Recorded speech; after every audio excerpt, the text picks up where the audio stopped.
Welcome to Angeles world. ഞാൻ ചെയ്യാൻ പോകുന്നത് പാലട വെച്ചിട്ട് പുഡിംഗ് ഉണ്ടാക്കാനാണ്. അത് ഡബിൾ കോഴ്സിൻ്റെ പാലട ഉപയോഗിക്കണേ. അപ്പോൾ നമുക്ക് പുഡിംഗ് ഉണ്ടാക്കാനായിട്ട് കസ്റ്റേർഡ് പുഡിംഗാണ് ഉണ്ടാക്കുന്നത്. അപ്പോൾ നമുക്ക് പുഡിംഗ് ഉണ്ടാക്കാനായിട്ട് പോവാം. പാലട കസ്റ്റേർഡ് പുഡിംഗ് ഉണ്ടാക്കാനായിട്ട് 1/2 ലിറ്റർ പാല് ഞാൻ തിളപ്പിച്ച പാല് വെച്ചിട്ടുണ്ട്.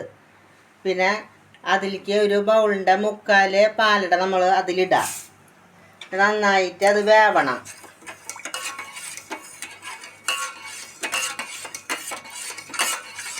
പാലട വെന്ത് കഴിഞ്ഞിട്ട് നമുക്ക് പിന്നെ അടുത്ത പരിപാടി ചെയ്യാൻ പറ്റുള്ളൂ.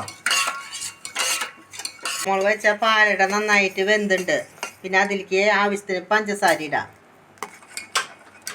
പിന്നെ ഏലക്കാപ്പൊടി ഞാൻ പൊടിച്ച് വെച്ചിട്ടുണ്ട് പഞ്ചസാരയിൽ, അതൊരു സ്പൂൺ ഇടാം. നന്നായി മിക്സാക്കി കൊടുക്കണം. പിന്നെ ബദാമും അണ്ടിപ്പരിപ്പും ചെറുതാക്കിയിട്ട് ഞെട്ടുണ്ട്, അത് അതിലിടാം. പിന്നെ 2 സ്പൂൺ കസ്റ്റേർഡ് പൗഡർ ഞാൻ പാലിൽ കലക്കി വെച്ചിട്ടുണ്ട്, അത് വീത്താം. നന്നായിട്ട് മിക്സാക്കാം. കുറുകണ വരെ നമ്മൾ ഇളക്കിക്കൊണ്ടിരിക്കണം. നമ്മൾ വെച്ച പാലടയുടെ കസ്റ്റേർഡ് പുഡിങ് നന്നായിട്ട് ഇളക്കി നന്നായിട്ട് കുറുകിയിട്ടുണ്ട്. പിന്നെ നമുക്ക് സ്റ്റൗ ഓഫാക്കാം. ഞാൻ ഒരു പാത്രത്തിൽ എടുക്കട്ടെ.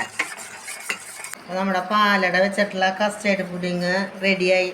ഞാനൊരു പാത്രത്തിൽ ഇത് ഒഴിച്ചു വയ്ക്കട്ടെ. നമുക്ക് കുറച്ച് നേരം ഫ്രിഡ്ജിൽ വയ്ക്കാം, തണുപ്പിച്ചിട്ട് എന്നിട്ട് കഴിക്കാം.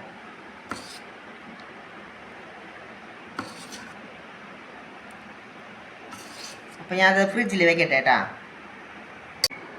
അപ്പോൾ ഞാൻ പുഡിങ് ഉണ്ടാക്കിയിട്ട് കുറച്ച് നേരം ഞാൻ ഫ്രിഡ്ജിൽ വെച്ചിട്ടുണ്ടായിരുന്നു. ഇപ്പോൾ നമ്മുടെ പാലട വെച്ചിട്ടുള്ള കസ്റ്റേർഡ് പുഡിങ് റെഡിയായി. ഞാൻ പറഞ്ഞ റെസിപ്പി വെച്ചിട്ട് എല്ലാവരും ചെയ്ത് നോക്കി ഇഷ്ടപ്പെട്ടെങ്കിൽ ലൈക്ക് ചെയ്യുക, സബ്സ്ക്രൈബ് ചെയ്യുക, ഷെയർ ചെയ്യുക.